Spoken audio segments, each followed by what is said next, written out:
Operation Tulong USA.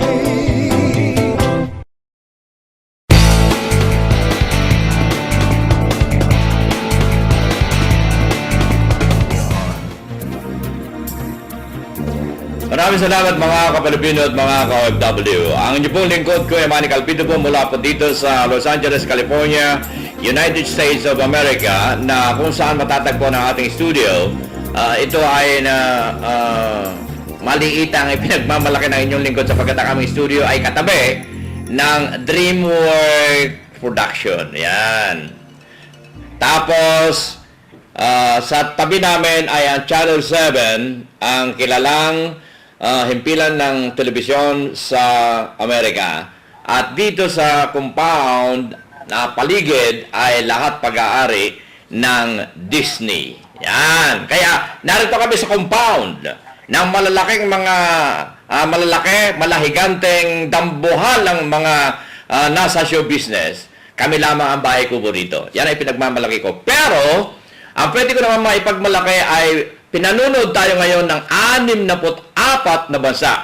64 countries ang nanonood sa atin ngayon. Hindi ko sinasabi lahat ng mga mamamayan ng bansang yan nanonood sa atin, pero kahit na isa lang ang manood sa isang bansa, di meron tayo 64 katao na nanonood sa ating himpilan na nasa iba't ibang bahagi ng mundo. Wow! At ang mga nagbubukas sa nilalagay na inyong lingkod na programa natin sa YouTube, yung mga video ng interviews at mga shows, episodes ng Utusan.tv ay umaabot sa 102 countries ang nanonood sa ating video na nasa YouTube. Ibig sabihin mga ka-Pilipino na kahit isa man lamang ang nagbukas doon, mayroon tayong 102 countries. 102 na tao na nanonood. So, suma total, 102 plus 64, di mayroon tayong 166. Aba, marami din pala ano. Eh, yung mga kamag-anak ko, ha? Eh, di times 2. Marami din pala ano. Oh! Salamat naman. Eh, paano kung meron pang kamag-anak yung ating kakaugnayin mula dito sa Los Angeles, California, patungo tayo sa United Kingdom. Aba, mag-i-English kaya tayo ngayon. Kaya lang maubusan ako, hindi ako English announcer eh. Mga ka-Pilipino, tayo po ay mamamasyal sa United Kingdom na kung nasaan ang ating bisita ngayon na ating kakaugnayin. Isa sa napakalawak ang kanyang ginagawang pagtulong sa ating mga ka-OFW, dumudukot sa sarili niyang bulsa para sa ganon, ay makatulong sa ating ka-OFW. Wala iba, kundi si Ellen Garcia. Ellen, how are you? Oh, wow! English ang aking pagbati kasi nasa England ka. Okay lang. Kumusta ka? Okay lang ako, sir. Mabuti naman po. Batiin mo ang ating mga tagapanood at tagapakinig sa iba't ibang bahagi ng mundo. Go ahead. Magandang gabi sa iyo. Magandang hapon sa iyo, Sir Manny Calpido, at saka sa lahat ng mga kasamahan ko dyan. At sa lahat po ng mga naka-tune in ngayon sa Utusan.tv, magandang araw, magandang umaga, o magandang gabi sa inyong lahat. Diyan sa United Kingdom, napakalawak ang United Kingdom. Ibig sabihin yan ay United, parang United States. Ang United States ay binubuo na napakaraming mga states. Sa England naman, sa United Kingdom, ay binubuo din ng mga nakapaligid. Kaya tinawag ni United Kingdom. Nasaan ka ngayon dyan sa United Kingdom? Sir, andito ako sa sa part ng Southwest. Andito ako sa part ng Berkshire. Oh, Dito ako sa Sunningdale, Berkshire. Oy, marami mga castles diyan, mga palasyo sa Berkshire. Sir, malapit po ako sa sa Windsor Castle. Ba, talaga din naman ano. Hindi pa ako nakararating diyan dahil nanguutang pa ako ng pamasahe kong papunta riyan. Hindi ako makautang. Pero nababasa ko, nakikita ko yung mga pictures ng mga castles, mga palasyo diyan. Meron ka bang background yung palasyo ng Windsor diyan? Kung ilang kwarto? Wala, sir. Wala po akong ganon. Kasi yung pag pupunta ka naman doon, hindi ka naman pwedeng makapasok talaga sa pinakang loob nun. Doon So, sa... medyo namamasyal ka lang doon sa labas, ganon. Ilang taong ka na riyan sa Berkshire? 9 years na po ako dito sa London. Dumating po ako dito is 2003. Ito ay pwede mong sagutin at pwede rin Okay. hindi. Ano ang trabaho mo diyan? Sir, I'm a self-employed, nagtatrabaho ako sa bahay, cleaning, and then meron akong mga ladies na, yung mga old ladies na pinagsisilbihan. Alam mo yung tinatawag na cleaning lady? Dito sa Amerika, ma-elaborate ko yan, naging bisita ko si Manny Luzon, yung may-ari na napakaraming mga himpilan ng radyo sa Pilipinas, may-ari ng dati-rati ay Energy FM, na ngayon ginawang Big FM saka Win FM Radio. Naging bisita ko yan. Tapos mayroon kaming cleaning lady. Nung siya ay nasa aking bahay, tamang-tama na darating yung aking cleaning lady. Dumating siya naka-sports car. Hindi ko nakita. Ngayon, sabi ni Manny Luzon sa akin, pare, meron kang bisita. Sino? Naka-sports car. Ang ganda ng kotse. Tapos sabi ko, sige, tignan natin. Papasukin na, kausapin ko. Nung lumabas ako ng bahay, alam niyo kung sino ang aking nakita, mga Kapilipino. Ang aming cleaning lady na Mexican. Ganyan ang buhay, mga Kapilipino. Huwag niyong mamatain ang mga cleaning lady sapagkat kay lalaki ng kanilang mga kontrata. Mga Kapilipino, doon sa kontrata niya lang niya sa aming bahay, ay 2 beses na mag-cleaning sa loob ng 1 buwan, magkano yun? Huwag ko sasabihin, baka sabihin ninyo na yun ay pinangungutang ko. So, nang banggitin mo yan, nagkaroon ako ng idea para ma-explain sa ating mga tagapanood, tagapakinig na baka akala nila cleaning lady alila. No, mga Kapilipino, naka-sports car. Sports car. Isipin nyo, naka-sports car at yung kanyang panlinis nandun sa likuran ng compartment ng kanyang sports car. So, Ganun talaga, Sir Manny. Ganun talaga ho. Kasi marami ho dito na mga Pilipina din na may mga sasakyan, pero naglilinis din sila ng mga bahay. yeah, that's right. Kasi, marami, dito sa Amerika nga, yung mga chicks dito, ang gusto nila kapag nakipagkamayan ng lalaki, ay magaspang yung palad. Kung hindi magaspang yung palad, mahinang kita.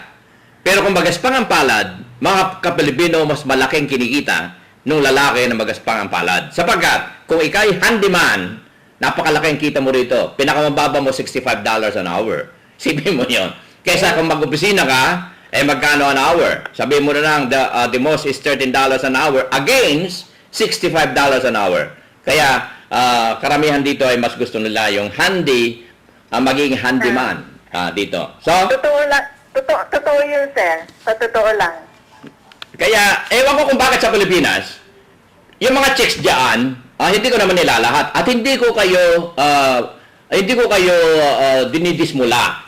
Sa halip, sa Pilipinas kasi, kapag nakipagkamayan ka, nahihiya yung lalaki na mayroong kalyo dahil mamatayin siya ni chicks. Di ba?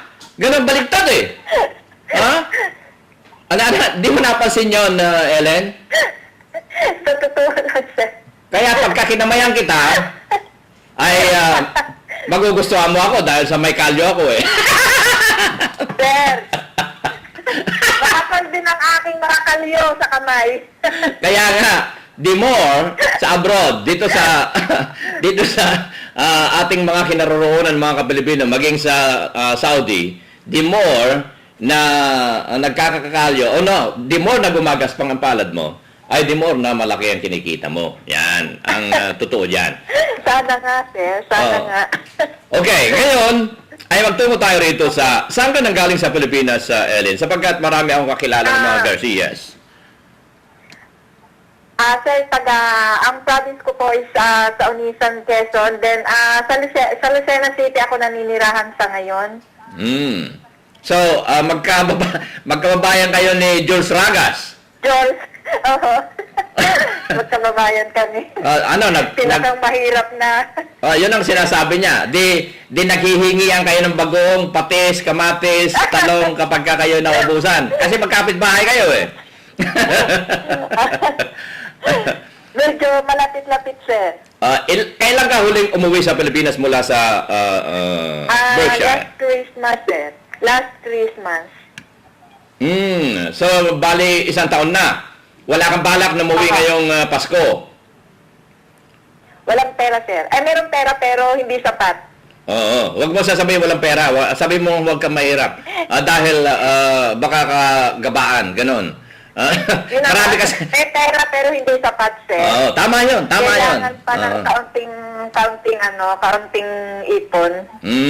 Alam mo ba ako ay na-impress sa'yo dahil doon sa mga nakapost. Wala kang ibang ginawa kundi i-follow up itong problema ni Amy, ni Angel, Jean, hindi mo binitiwan hanggang hindi nagkaroon ng tugon.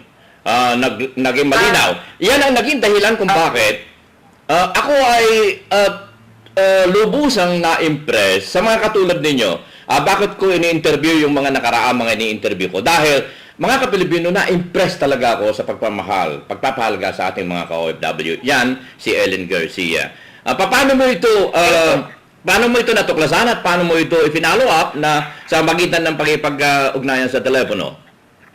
Ganito, sir, yun eh. Kasi noong Sunday na yon, dali nga ako dun sa sinasabi ko sa sir na matanda, na inaalagaan ko. So, binigyan ko siya ng lunch.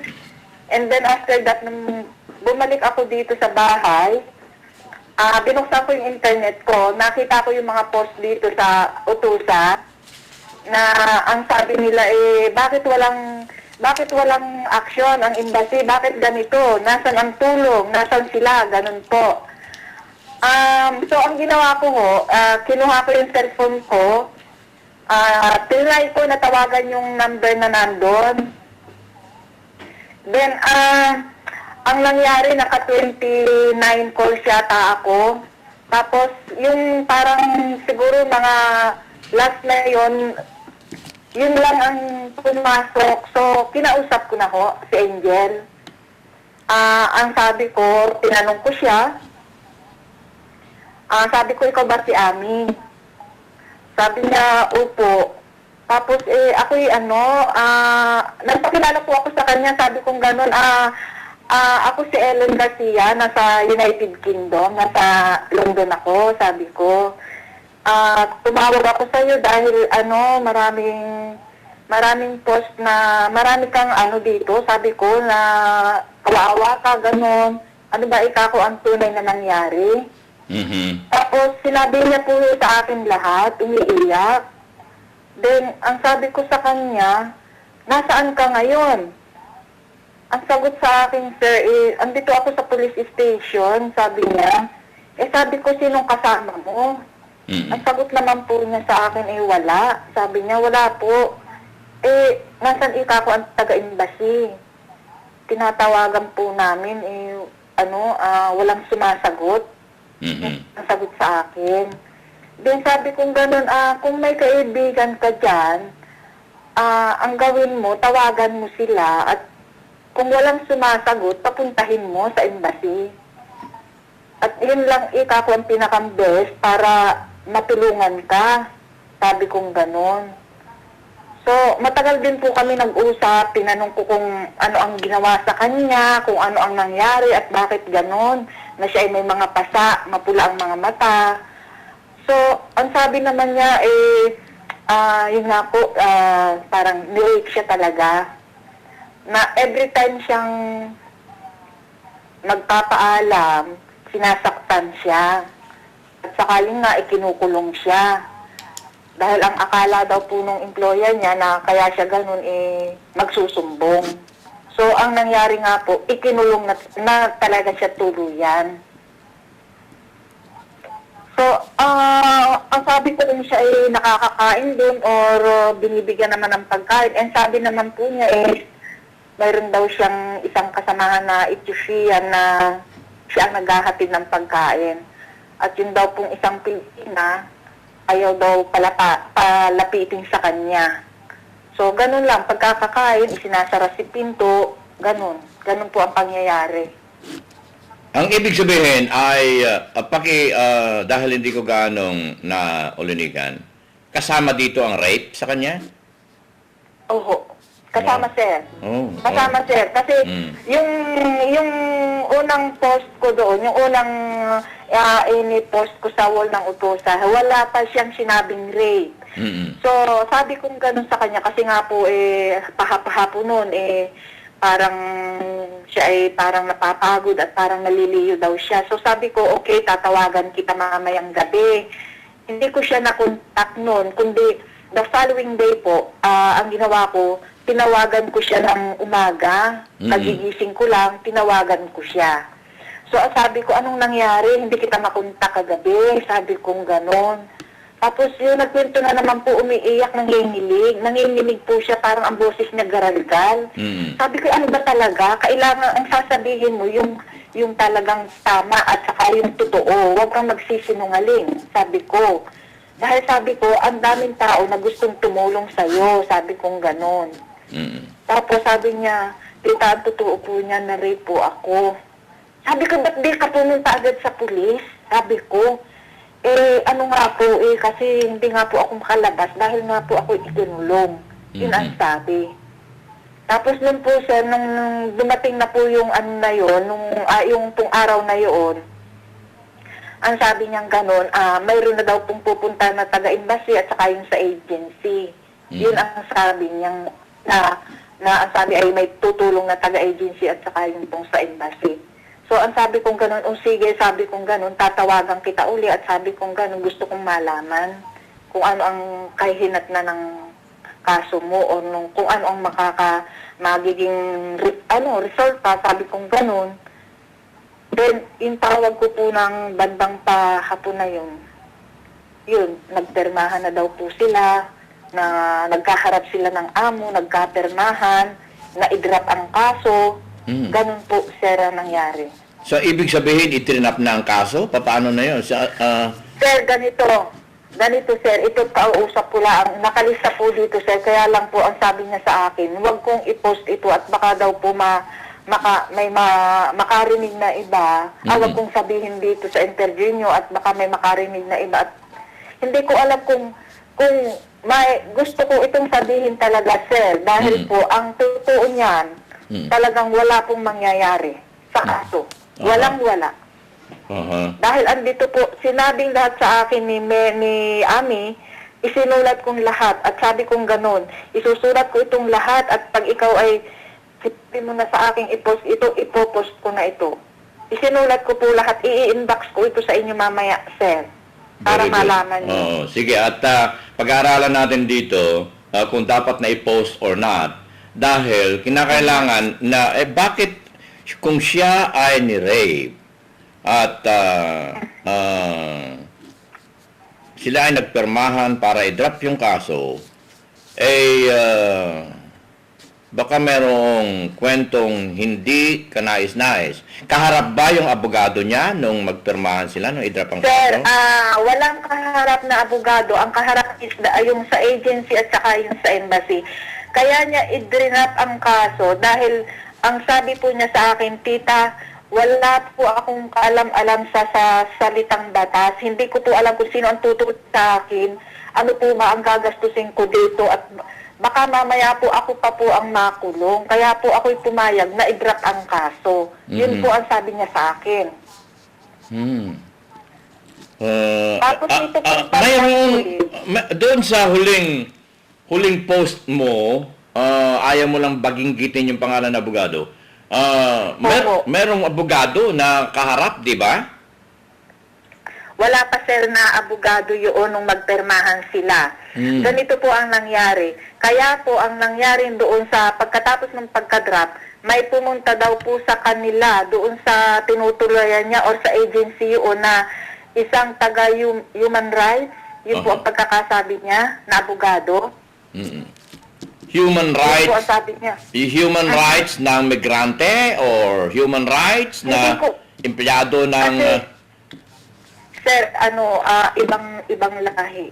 ibang Kuwaiti. ibang lahi. Al-Kasabi. Mm. Aha. So, wala man lamang Pilipino bala na kumalinga sa kanya? Wala, sir. Kaya nga, sir, ito, i-inbox ko ito sa iyo mamaya. Lahat ng sinabi niya about na pinagkwentuhan namin itong mga 7:40 Mm. hanggang 8:10 kami nag-usap. Kaya, i-inbox ko ito sa inyo at hindi ko alam kung ano ang kahihinatnan talaga. At yan ay pag-aaralan natin. Opo. Pag-aaralan Isusulat ko talaga. kasama ang abogado ng Utusan.tv at mga iba pa. Pag-aaralan namin mabuti yan para sa ganun ay kawawa naman. Nabasa ko na mayroon na siyang mayroon siyang fan page na Ay, nako, sir. Sir, ito lang ho ang masasabi ko. Kasi sila nag-a-update. Hindi naman sa nag-a-update sila ng hindi, parang saan nila nakukuha yun.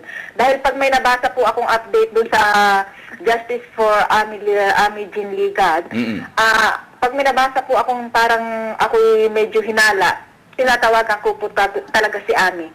Gaya po at ito po nakalista dito sa akin.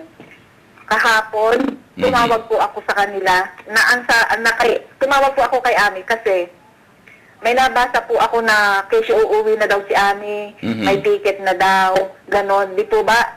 Sa Justice for Ami. Nagtataka nga ako kung bakit merong website. Kaya po ang ginawa ko ngayon, tinawagan ko po agad si Ami. Kahapon na, gabi na po yun nung ako'y dumating. Ami, sabi kong ganon. Ano ba talaga ang sitwasyon mo dyan? Sabi ko, may nabasa ako, uuwi ka na bukas. Ano ba ang totoo? Yun ang tanong ko po sa kanya. Ang sagot niya, tita, wala po. Hindi po ako makakauwi. Sabi niya ganon. Wala pong ganon na uwi. Hindi pa po. Kasi hindi ko nga po alam kung ano nga mangyayari sa kaso. At saka, kaya ako tinanggal, dinilit yung retrato niya rito sa akin sapagkat ayoko makita ng mundo yung mukha niya.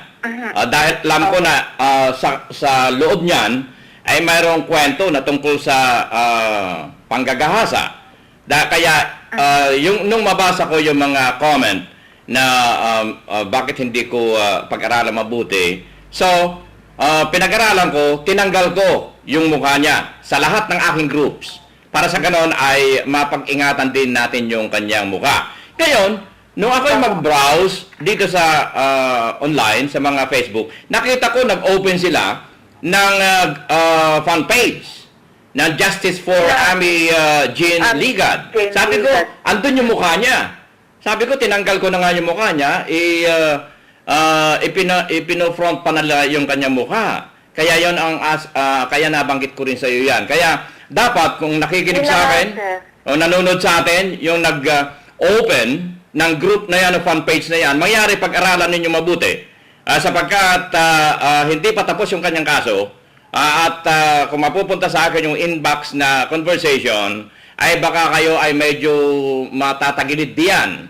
Kaya sarhan na ninyo kung ako sa inyo, sarhan nyo na yung fan page na yan at kung totoo na kayo ay naghahanap ng hustisya para kay Ami Jean Ligad, ay wag niyong ibandila yung kanyang mukha. Dahil kawawa naman yung tao. Kaya ako tinanggal ko dito, sinunod ko yung suggestion ng mga nasa Facebook na huwag na natin ibandila yung mukha ni Ami Jean Ligad. Ngayon, binabandila o nag-open pa sila ng fan page. Yun Kaya, na nga, sir. medyo... Yun na nga, sir, Yun na nga.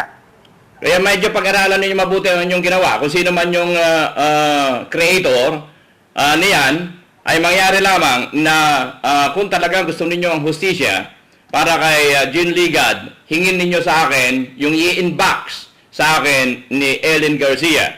Dahil bago natin ito i-bulgar sa buong mundo, kinakailangan pag-aralan natin mabuti ang legalidad nito. At sana may legalidad din yung inyong pinagbasihan dyan sa inyong itinindig na fan page. Ako'y nagagalak dito sa ating pag-uusap, Ellen, dahil hindi lamang palagay ko ganyan ang nangyayari. Marami pa ang mga nangyayari katulad ni Amy Eugene Ligad na hindi lang natin natutuklasan sapagkat wala yung mga katulad ng mga kausap ko ngayon, si Ellen Garcia, na malakas ang loob na isipin ninyo mag-charge ka ng phone call. Mga ka-Pilipino, ilan yung sabi mo? 29 calls. I-charge mo lang. Sabihin mo na lamang na ang tawag ko rito ngayon kay Kwan 10 cents per minute. Kay Ellen, siguro yung para sa Saudi, 25 cents. Lalo-lalo na kung cellphone. Mga ka-Pilipino, alam ko ang damdamin ng mga tumutulong. Kaya sana naman, wag na natin pagsamantalahan pa na gawin nating issue ito. Gawin ninyong fan page. Isipin niyo, fan page. Mga tagahanga ng na-abuse. Isipin ninyo, fan page. Kaya, pagpatuloy natin. Yes, Ellen. So, ano ang latest ngayon? Kailan kayo huling nag-usap? Sir, ito nga pong i-inbox ko kasi ayaw ko pong sabihin on air ito kasi nga sabi sa akin ni Ami, kung maaari tita po, wag mo pong kung ma-interview po kayo, wag niyo pong sabihin ito kasi gusto ko pong pumunta muna doon sa kabila. Ang ibig pong sabihin ay may pupuntahan pa po siyang hindi ko alam doon sa mismong agency or sa embassy para lang linawin talaga lahat-lahat. Mm-hmm. Kasi ang sabi niya sa akin ay kung maaari ay wag muna at baka lahat daw pong maano ang kaso. Okay, so abangan ko ang iyong i-inbox sa akin, At magtungo tayo sa mga iba pang mga paksayan. Pero bago yan, gusto kong patunayan sa inyo ulit na i-click ko itong nasa page kasi ako na Utusa.tv fan page. Patunayan ko sa inyo na tayo po ay nagbo-broadcast sa loob ng inyong Facebook. At sa lahat ng inyong Facebook, kahit na nandun kayo, pagpalagay natin, still pula natin parurong page. I-type lang ninyo sa right post ang www.utusa.tv. Click ninyo, kayo ay mapapanood nyo direktamente. Libre ito, walang bayad, mga ka-Pilipino. Ayan, at naka-on ako ngayon dito sa page mismo ng page ng Utusa.tv fan page. At ayan, mga ka-Pilipino, pinatutunayan ko lamang sa inyo na tayo po ay nasa loob ng Facebook. Balik tayo kay Ellen. Ellen, magtungo tayo sa ibang paksahin. Ikaw ba ay kaninong grupo ka laho sa mga OFW? Marami kasi mga grupo eh. Sir, ako'y natatawa. Sir, ako'y natatawa. Wala po akong sinasamahang grupo po. Wala po sa talaga. Kung nakikimember lang po ako. Mm-hmm. Yeah, kasi nakikimember lang po. At nagbabasa lang po ako ng mga post or ng mga comments. So, katulad nga po niyang nangyari kay Ami, nabasa ko lang po yan. So, yun ang ginawa ko po. Tinawagan ko talaga. Isipin ninyo mga ka-Pilipino, sapagkat doon sa akin libro, doon sa Hula Hoop, Invention, Recipe at iba pa, nalalabas ngayong Sabado, ay pinasalamatan ko lahat ng group. At hindi ko akalain na yung mga member ako ay umaabot ng 232. So pinasalamatan ko lahat doon sa bibliography, doon sa likod ng libro. Isinulat ko lahat yung pangalan ng mga groups. At umabot ng 232 yung pinasalamatan ko ron. Kaya ako nabanggit sa iyo dahil paano yung mga ibang mga group, hindi pa ako miyembro. So siguro maabot ng 500 hanggang sa 1,000 groups lahat ang mga OFWs all over the world. Kaya nabanggit ko kung kanino ka grupo. At alam mo kung bakit ako ay bumuo ng mga group sapagkat gusto ko na malaman kung hanggang saan ang pagtitiwala ng bawat isang mga OFW, kung hanggang saan ang pagkakaisa ng mga OFWs. Nakita ko na ang grupo ay maraming mga iba't ibang grupo at nakikita kong pagkakaisa nila roon. Pagkakaisa ng mga OFWs, pagsasamahan at pagtutulungan. Kaya dito ko napatunayan mga ka-Pilipino sa Facebook ang tunay na kahalagahan ng pagsasamahan ng mga OFWs. Kaya nagagalak ako na kahit hindi pala miyembro si Ellen ay nakita ninyo patungo sa mga iba't ibang mga post sa Facebook. Ilang taon ka na nag-Facebook? Sir, nag-start lang ako nitong 2010. Sabay pala tayo, magka-eskwela tayo eh. Magka-eskwela pa tayo. Ako naman ay... Kaya, sir... hindi, 2011 ako yata. Pasensya na, na-post ko yung album. Hindi. Okay lang yon dahil kailangan ko kasi ang i-insert ang iyong picture para sa ganun malaman ng tao kung sino yung kausap ko. Dahil kung puro boses, baka sabihin nilang dinadalawa ko ang boses ko dahil makakagawa ako ng 1,000 boses eh. Baka sabihin nila na boses din ni Calpito. Totoo ba yan, Kuya Nani? Totoo ba yan? Opo. So, makakagawa ko ng maraming klaseng boses. Baka sabihin nilang boses din ni Calpito yun. Kaya inilalagay ko yung picture mo para sa ganon. Yun ang dahilan. At ako ay nagagalak. Ano? So, 2010, magka-eskwela lang tayo. Ako ay nag-miyembro ng Facebook. When did you... ito, sapilitan pa na miyembro ako ng aking direktor. Kasi sabi niya, you need Facebook, Kuya Manny. Noon, hindi ako naniniwala. When did you sign me up? When? I don't remember. That was... I remember June 15. I don't know if it's 2010 or 2011.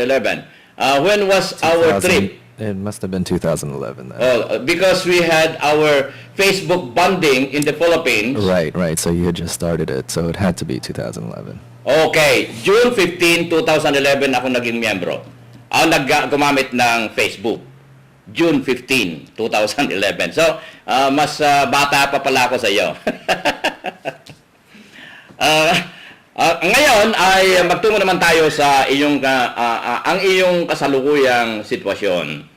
Hindi ka ba nagkaroon ng problema bilang isang OFW? Tatawagin kitang OFW sapagkat you are overseas Filipino workers. Kung 11 years... Yes, sir. Go ahead. Yes, sir. Ibig mo ba sabihin, sir, nung unang dating ko dito? Hindi ka ba nagkaroon ng problema? Pwede bang ikwento mo sa amin para magsilbing inspirasyon? Pwede kong ikwento yun sa inyo para at least mapakinggan ng ibang katulad ko na dumating dito ng, alam nyo na. Year 2003, dumating kami dito. Kasama po ako ng employer ko na mga Arab people, mga Arab citizen. So ngayon, kahit 10 years na po ako sa kanila, parang naging, mabait naman po sila yung mga amo ko, mabait sa akin. Ang kaso po, nitong medyo na mga bata, medyo balasubas, kumbaga kung magsalita ay parang hindi na makain ng aso, ganon. So, nung dumating kami dito is June, June ho yun 2003, nakaisip akong tumakas, sir. Kasi malaking yung parang wala akong asinso kasi 10 years ako doon, wala akong naipundar. Wala akong naipundar kahit ano. So, naisip ko yun na umalis sa kanila. So, umalis ako sa kanila, sir. Tapos, may tinuluyan ako dito na kasamahan ko din dati sa sa Jeddah. So, yun ang tinuluyan namin dito. Dalawa kasi kami isang Indonesia at saka ako. So, yun ang tinuluyan namin dito. So, nung sinundo na kami dun sa London, tutak kami dito sa Sunnydale, nag-stay kami sa kanila ng one month. So, yung time na yun, medyo naghahanap-hanap na ng trabaho. Nagkaroon ako ng problema, sir, sa aking visa kasi na-lapse ang visa ko. Hindi ko agad naasikaso dahil walang pera. Wala pa akong trabaho masyado, walang pera. So, na-lapse po yun. At doon po ako nagkaroon ng problema talaga sa aking visa. Wala po akong passport kasi nakatago sa safe. Kasi alam niyo naman po ang mga Arab people, hindi ibibigay sa iyo ang passport mo. So, nakatago po yun. So, umalis ako na wala akong Xerox copy or wala akong passport. So, isa pa rin po yun na nagbigay sa akin ng problema dahil kailangan kong kumuha ng bagong passport sa embassy. So, ang inuna ko po is yung pumunta ako doon sa, sa Bahay Kalinga, dito sa London, na ang nag-manage po, ang may ano po nun ay si Miss Lira Kabatbat.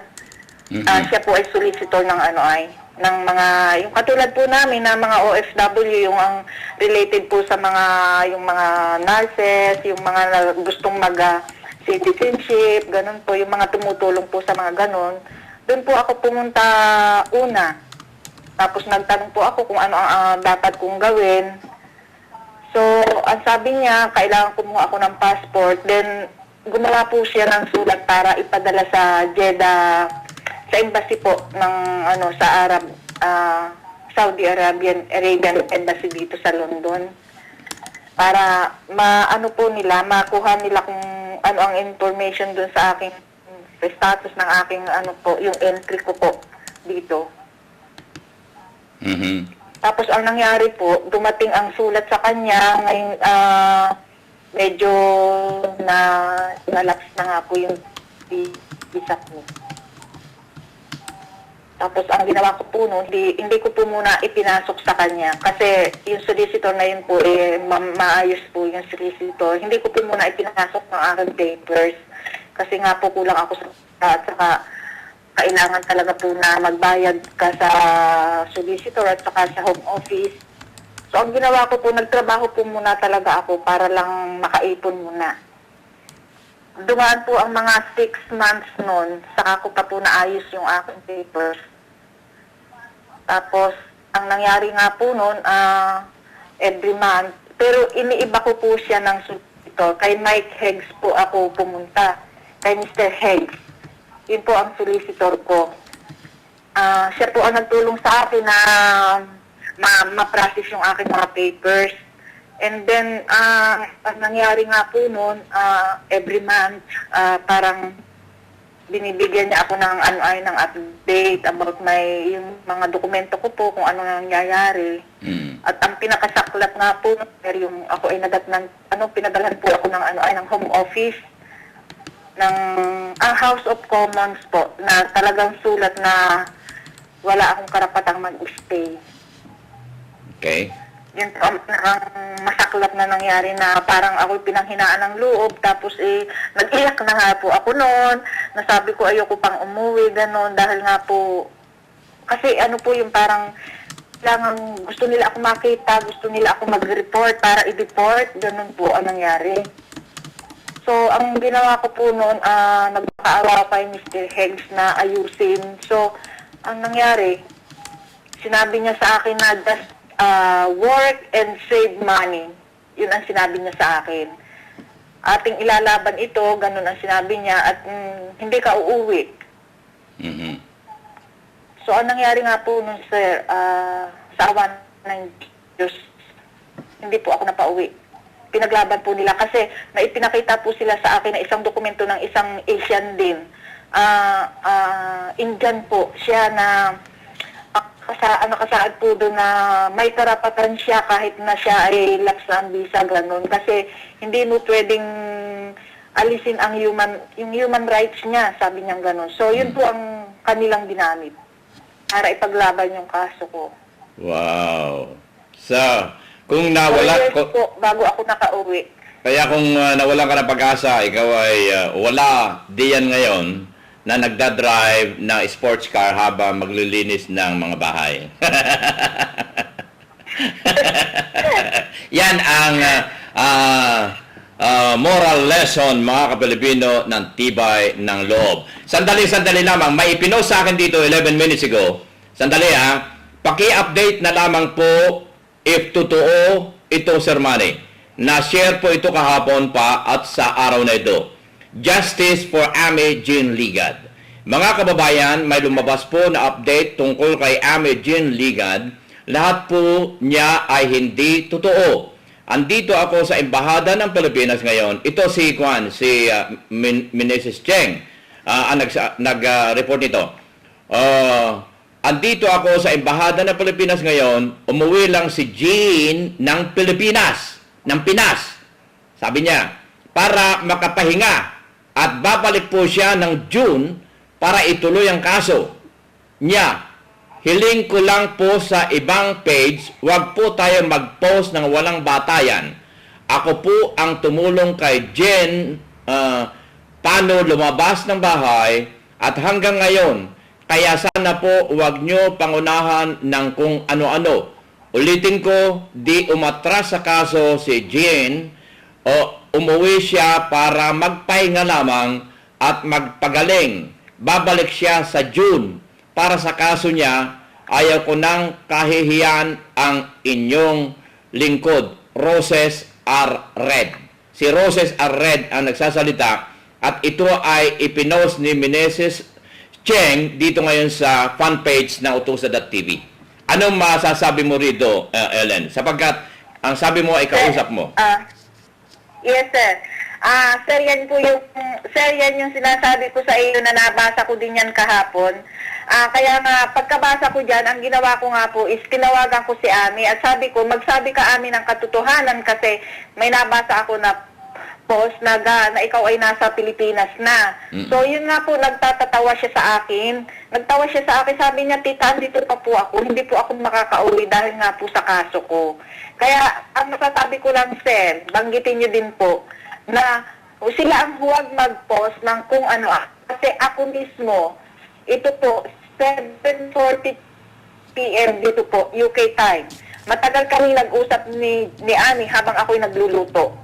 Sinabi niya sa akin lahat-lahat at ito yung i-endax ko mamaya at siguro ay masasabi niyo na totoo lahat. Na si Ani ay wala pa sa Pilipinas. Kausap ko po siya. Ibig sabihin ay dito sa time ng Los Angeles ay kausap mo kaninang alas 11:45 ng tanghali dito hanggang alas 12:18 ng hapon. So umabot ng 33 minutes ang inyong pag-uusap. Siguro ganun nga, sir. Kasi nga, ang sabi kong ganun sa kanya, habang kasi ako nagluluto, nagsasalita siya. So, ako naman po, sulat din ang sulat. So, sabi ko nga ganun sa kanya, Ani, isusulat ko ang iyong sasabihin dahil gusto ko, pag ako'y nag-post nito, ay yung kanan ang lalabas. Sabi kong ganun. Ang sabi naman po niya sa akin, tita, yan po ang talagang totoo niyan. Isulat niyo po at yan po ang talaga ang totoo niyan. Okay, aabatan ko ang iyong ilalagay sa aking inbox. At mga kapilipino, yan. Itong tanong ni Meneses Cheng ay sinagot ko siya rito, sinabi ko rito na at Meneses Cheng. Pumunta kayo sa fanpage ng Utusa.tv, OFW, Facebook, Internet TV Station. Pumunta kayo doon, dalawin ninyo at ito ang conversation. Sinagot ko si Meneses Cheng ang tungkol sa latest kay Ame Jean Ligad. Kausap ko ngayon sa live on the air si Ellen Garcia na kausap niya sa telepono si Ame Jean, siya ay hindi umuwi sa Pilipinas. Tapos sinulit ko, i-click ito, www.utusa.tv para mapakinggan on the air report ni Ellen Garcia. Sana ay i-click ninyo ang aking instruction para sa ganun ay napakinggan ninyo ang explanation ni Ellen Garcia. Kaya ako minarapat na makausap on the air si Ellen Garcia para maliwanagan natin ang hinggil sa katotohanan sa problema ni Amy. Okay, ulitin ko. Amy or Angel, alin dito ang tama? Ellen? Hello, Ellen? Ami po. Ami, yes, sir. Ami po ang pangalan niya. Ang Angel po is pangalan ng anak niya po. Ang Angel is Pangalan lang niya siguro ito sa Facebook. Oo. Yan po talagang ginagamit niya sa Facebook. Ayun. Okay. So, maliwanag na mga kapilipino. Amy Jean Ligad ang buo niyang pangalan. Pero ang ginagamit sa Facebook ay Angel Jean Ligad. Ayun. Ligad. Okay. So, mga kapilipino, yan po. ang ating paliwanag, kausap ko mismo si Ellen Garcia sa United Kingdom tungkol dito sa pagliliwanag sa problema na inyo pong napapanood, napapakinggan, nababasa sa Facebook na naging viral itong mga kapilipino. Kaya ang inyong lingkod, mapapansin ninyo, ako ay nagpa-scale na within 3 hours, yata ay nilagay ko, or within an hour, ay i-delete ko lahat ang retrato ni Angel, dahil alam ko Angel kasi, Angel Jean Ligad. Kaya dinilit ko mga kapilipino, wala na kayong makikita na retrato niya rito sa lahat ng aking pages o group. Ang Utusan.tv group, ang OFW Generation Unique, tinanggal ko sa Hula Hook Facebook jokes, tinanggal ko rin dito sa fan page. Yan ang aking pagpapahalaga sa inyong mga suggestions, mga kapilipino. Kaya, okay, magtungo tayo sa mga iba pang mga kaganapan. Ikaw ba mayroon ng bahay dyan sa United Kingdom? O pwede ka ba mag-apply as a resident dyan? O what? Yes, sir. Pwede na, sir, akong mag-apply kasi naka 9 years na nga po ako dito at saka nag-test po ako dito ng kanilang ESOL. So, nakapasa po ako sa test nila and then hindi pa po ako makapag-apply kasi kailangan ko ang pera. Medyo malaki din naman po ang babayaran. So, instead na i-apply ko po yun, gamitin ko po muna sa ibang mas mahalagang, alam nyo na po yun, mahalagang bagay. Oo, tama. Oo. Kaya, wala po akong bahay dito. Nagre-rent lang po ako ng isang parang studio flat. Medyo malaki din po ang kasi alam niyo naman dito po ang upahan kasi itong area po namin ito is na dito daw po yung mga mayayaman. Yeah, alam ko yan, So, Berkshire. Medyo mahal po talaga upahan. Balak ka namin, ibili ka namin ng palasyo riyan, kaya lang, sa pangarap lang. Itong si Alpito talaga. Hindi, gusto ko lang singitan ka. Ako na ang taga-linis nyo. Ako, Taga-serving nyo. Marunong ako magluto. Hala. gusto ko lang singitan ng ngiti at halakak itong seryosong problema ang ating pinag-uusapan, mga kapilipino. Alam naman ninyo si Calpito. Dahil meron akong ito ay pagkain-kaisipan ulit. Kung kayo ay nakikipagkwentuhan sa inyong kausap, kinakailangan para kayo nagmamaneho. Meron tinatawag na primera, meron tinatawag na segunda, meron tinatawag na tersera, at meron tinatawag na kwarta.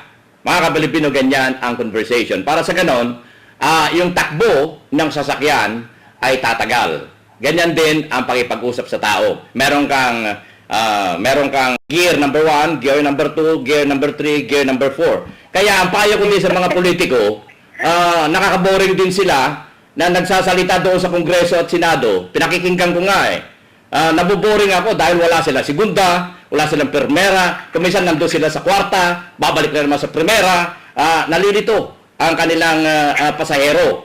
Kaya kung nakikinig o nanonood ang mga, alam ko magagaling kayo, matatalino. Hindi ko ay tinuturuan, hindi ko tinuturuan mga senador, mga congressman. Pero ang pinagtataka ko, kakandidato muna sila, pag nanalo, saka sila mag-aaral. Baliktad eh. Hindi mo napansin yun, Ellen? Di ba? Baliktad eh. Kapag nanalo na, Totoo lang, sir. saka mag-aaral. Di ba? Meron nga nanalo diyang vice-presidente, manalo, in-interview. Ano nga yung gagawin mo? Bilang vice-presidente. Ang sagot niya di mag-aaral ako. Kita nyo? Mga kapilipino, paano na yung pinagsisikapan ng mga OFW, ng mga anak nila na nag-aaral para magtapos na abogasya, dapat yun ang mga kakandidato at manalo. Ang mga binubutuhan naman ninyo, mga kapilipino, hindi ko kayo sinisisi. Pero ginigising ko ang inyong damdamin na huwag kayo buboto ng popular na tao. Dahil yung popular na tao, pagsasamantalahan lamang yung kanyang pagiging popular. Mga kapilipino, tingnan ninyo. I-compare natin yung nag-graduate ng abogasya. Alam niya, napakatalino yan. Na number 1. Kakandidato yan. Kalaban niya ngayon, yung asawa ng buksingero, mga kapilipino. Dahil sa popular, yung asawa ng buksingero, matatalo ngayon yun. yung madulong na nag-graduate. Di kawawa naman yung OFW, pinag-aral niya yung anak niya para maging leader ng bansa. Ngayon, pinagsasamantalahan tayo mga Kapilipino ng mga popular na tao. Yung mga iyan ay number one mga Kapilipino na mapagsamantala sapagkat kinakalantarin nila ang kanilang pagiging popular. Isipin ninyo ako, halimbawa, sikat na ako. Dahil sa kasikatan ko, kakandidato na ako. Mga Kapilipino, huwag naman ganun ang ating isipin. Isipin nyo yung artista, dahil sa sikat, hindi na ako magpapangalan dyan. Dahil sa sikat, kakandidato na! Tingnan ninyo ang ating bansang Pilipinas, mga Kapilipino. Para tayong nasa entablado. Para tayong nagsisinakulo. Para tayong nagkukomedya. Para tayong nagmumuro-muro. Kung sino na sikat, siya na papupuntahin nyo sa entablado. Naging entablado tuloy ang Senado at Kongreso. Kita niyo kung mag-uusap yan mga Kapilipino. Meron ba silang batas na ginawa na solid para sa ating mga OFWs? Tanungin ko kayo. Kung totoo na sila ay madulong, na sila matatalino, dahil ang talent, intelligence, hinihiram sa eskwelahan. Pero ang wisdom, ang dunong mga Kapilipino, innate. Isinilang tayo niyan. Kung totoo na sila ay mayroong wisdom at dunong, 8 million OFWs out the Philippines, nasa labas ng bansa, hindi nila iniisip ang kabutihan natin. May batas ba sila na ginagawa na solid para sa atin? Wala! So nasaan ang kanilang pagpapahalaga sa kaunlaran ng ating bansang Pilipinas? Kalpito, tumigil ka. Tigil, tigil, tigil. Teka muna. Ay, naku, sir. Ito si Kalpito talaga. Pag nasimulan ko kasi, ay katulad nga sabi ko sa inyo, katulad ng kanya, ng nagmamaneho, merong first gear, second gear, third gear, fourth gear. Ganyan din hindi ko sinasabi na napakagaling kong magsalita. Pero ganyan din sana yung mga senador natin diyan, yung mga congressman natin diyan, sapagkat yan ang kanilang tungkulin mga Kapilipino. Mag-drive na mayroong primera, segunda, tercera, kwarta, para sa ganun makagawa sila ng batas. Para sa ating mga OFWs. Mamaya kinulam ko kayo riyan. Okay, balik tayo kay Ellen. Ellen, so, Yes, sir. ikaw ba ay may pamilyang iniwanan sa Pilipinas? Ibig ko sabihin ito ay pwede mo rin sagutin or not? Yes. Mayroon. Yes, sasagutin ko kayo, sir. Alam mo naman ako, sir, ako talaga ako'y marunong magsalita ng, puro katotohanan, sa totoo lang. Mhm. Ako po ay, yung single mother na din. May dalawa po akong anak. Ang anak ko po ay malalaki na. Mhm. Katunayan, may apo na ako eh. May apo na ako. Ang anak ko po lalaki is Dubai, nasa Fujairah International Airport. Nagtatrabaho siya doon doon po sa cargo department. Then, ang akin pong anak na babae ay nasa Pilipinas. Siya po ang tao doon sa aming bahay at siya ang nag-aasikaso ng lahat doon. Wow.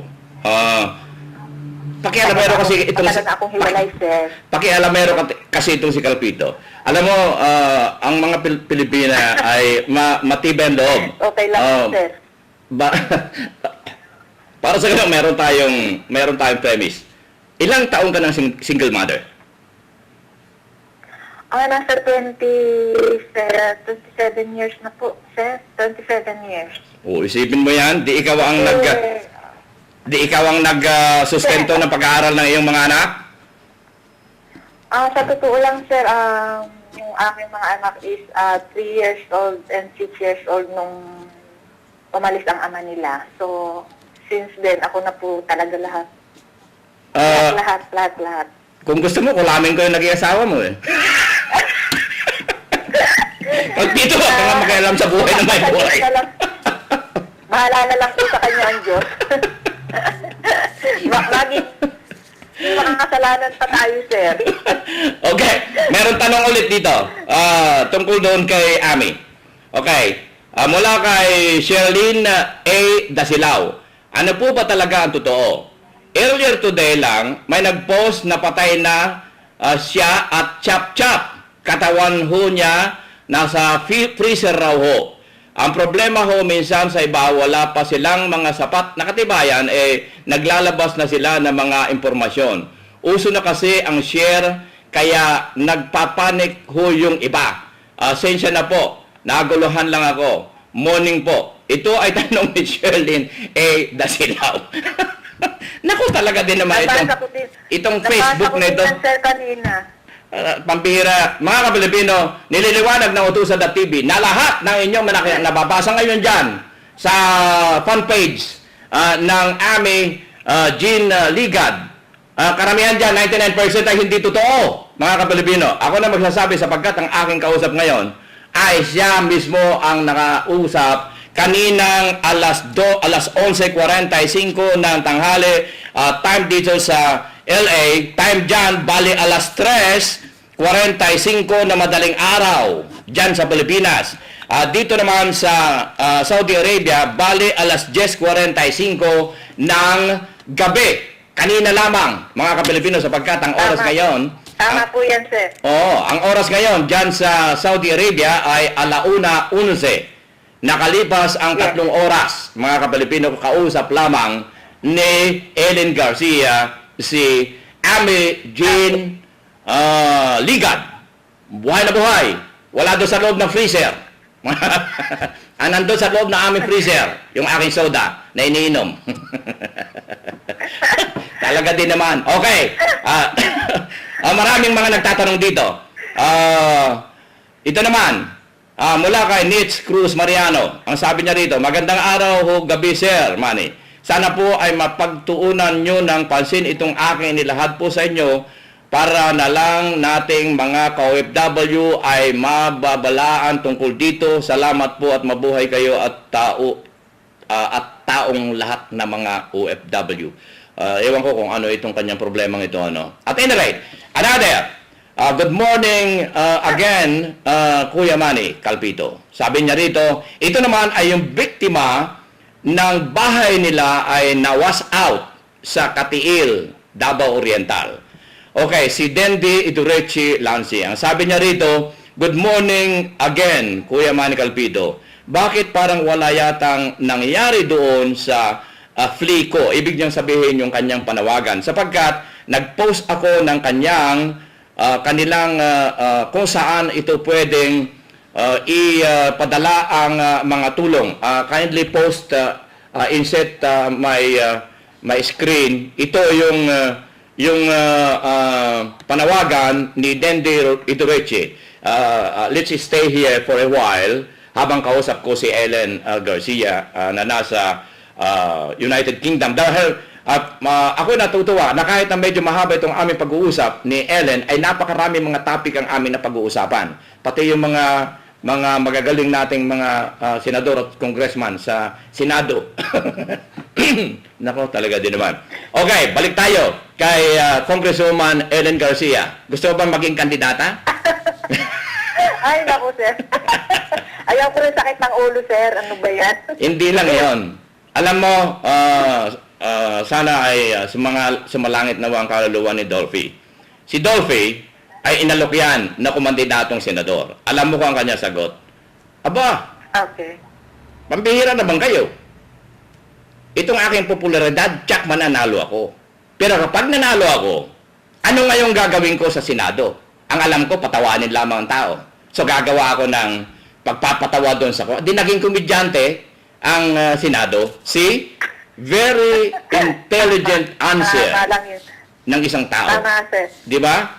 Oh, kaya dapat yon itinanong sana. Hindi siya, no? Dapat sana yung itinanong, anong gagawin mo? Tinanong itong boksingero dapat. Anong gagawin mo kapag ka nanalo ka sa Kongreso? Bubuksingin ko sila. Ngayon, nanalo. Mga Kapilipino, mag-aaral pa. Wala akong dinidirekta. Alam ko na marami ang mga tagahanga ng boksingero. Pero mga Kapilipino, hangaan natin siya bilang isang napakagaling na boksingero. Totoo yan. Wala pang naka-attend ng kanyang nagawa.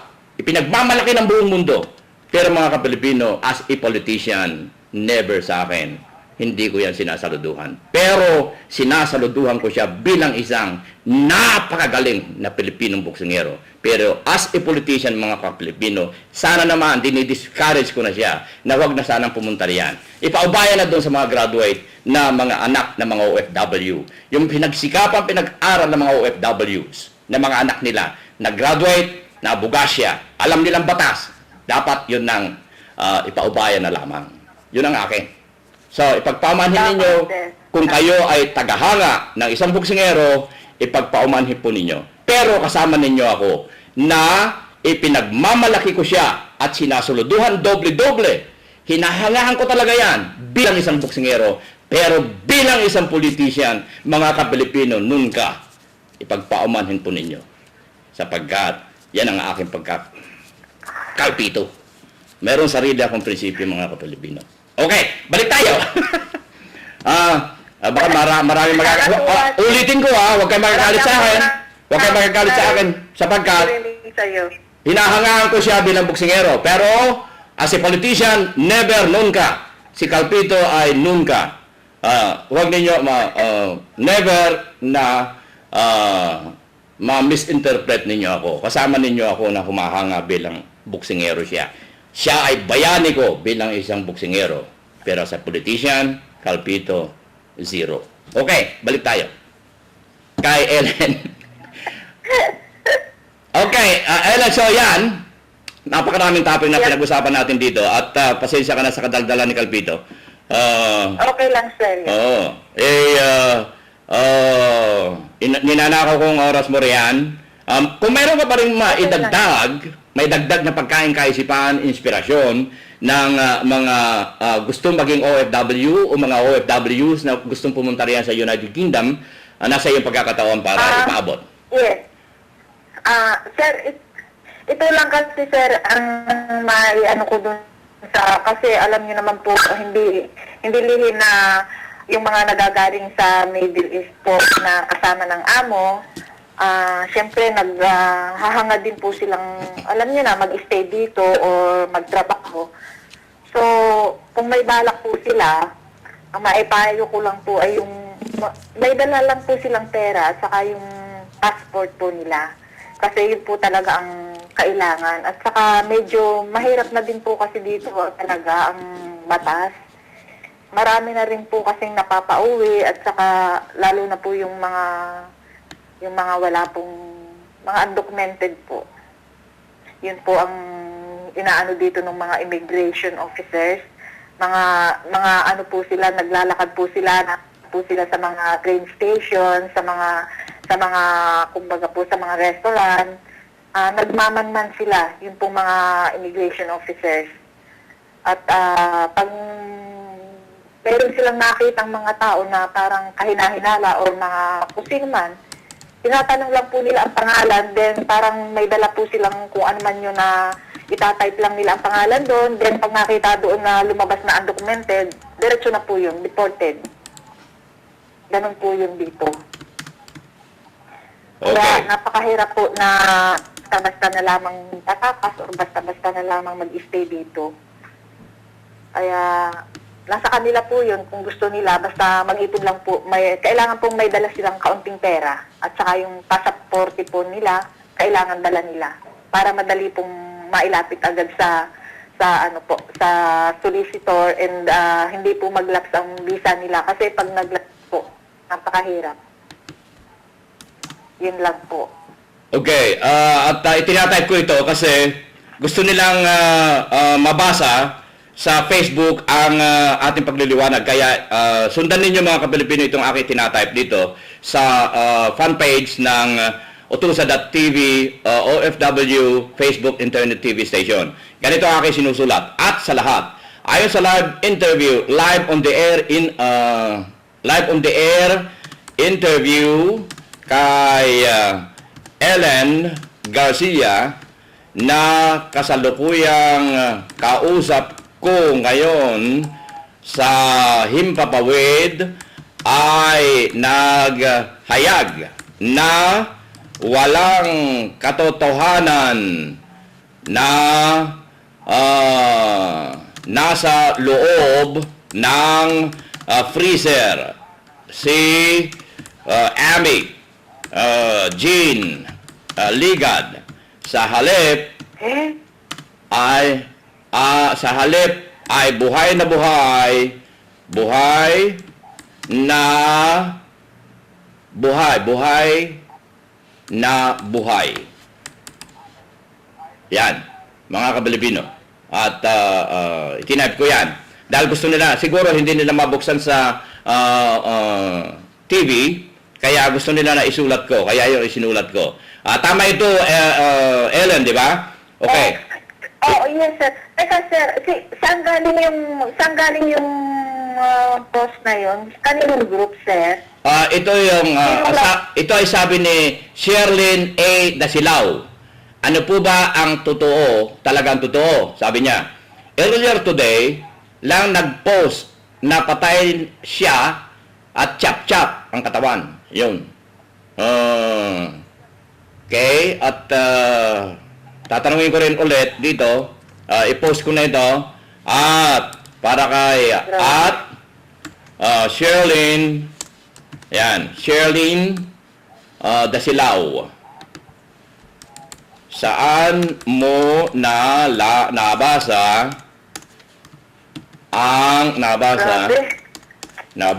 ang post na iyan? Okay? Banggit dito sa aking page. Okay. Alright. Okay, thank you very much, Ellen. Napakarami tayo na pag-usapan. Yes, sir. Okay. Okay, thank you, sir. So, nasa sa iyo pagkakataon para ipaabot ang iyong pangumusta sa kung sino ang gusto mong pangumustahan at pasalamatan. Go ahead. Bago tayo magsara. Maraming salamat, sir, Manny Calpito, sa inyong invitation. And yun lang po ang masasabi ko. Sa mga nagsasabi na si Ami ay ganito, umuwi na or ano pa man po, kung maaari po, wag po kayong maniwala. Tumawag po ako sa pamilya ni Ami kanina, hapon. Siguro po mga around 2 o'clock yun. Nakausap ko po ang kapatid niya na si Ligaya. Sinabi po ang katatayuan ni Ami. At nagpapasalamat naman po siya. Ngayon po dun sa nagpo-post, kung maaari lang po na yun pong tama lang. Kasi nga po meron pong kaso na kailangang pag-ingatan. At kung ano po yung mga sinasabi ninyo dyan, medyo tigilan na lang po nila. Yun lang po, sir. At marami pong salamat. Magandang gabi po sa inyong lahat. Mga Kapilipino, Ellen Garcia, mula sa Berkshire, United Kingdom. Ang inyong lingkod ko, Manny Calpito po, nag-iwan ng pagkain kaisipan. Ang utang na loob ay hindi dapat nabayaran sa halip ito ay pasa. Ang inyong kaagapay sa hirap at ginhawa. Kuya Manny Calpito po, salamat at mabuhay. Operation Tulong USA.